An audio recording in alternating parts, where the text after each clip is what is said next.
Ikinaugma ni John Michael kan Barangay Baybay, Legazpi City, nasaro siya sa mga napiling benepisyaryo sa community service as in reunion kan Philippine Junior JC's Old Guards o JJC. Sa nasabi kayang pagtiripon, apara sa pinanaong gift packs, may inihanda man naman iba-ibang sorpresa ang grupo.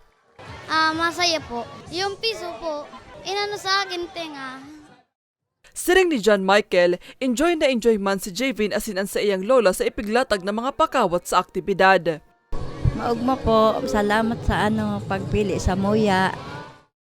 May tema ang aktibidad na Reunite, Reconnect, Rekindle Face-to-Face. Ginibo ang aktibidad sa Event Plaza kan Embarcadero de Legazpi kan Sabado. Total na 330 ang napiling benepisyaryo kan grupo. Gikan ang mga ini sa Barangay Sabang asin Baybay. Sigun sa chairman kan Philippine Junior JC's All Guards si Sandra Rivero Javed, ininan ika-12 taon kan aktibidad. Obheto daaninda na makapagtaong asistensya asin kaugmahan sa mga benepisyaryo.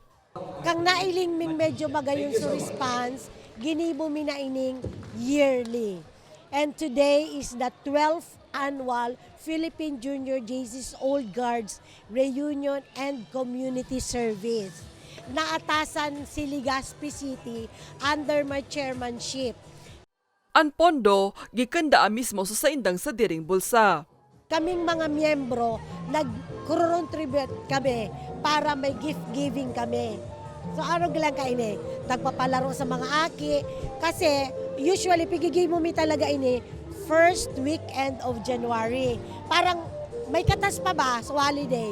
So we can parang itao mi sa mga ining medyo less fortunate na mga tao.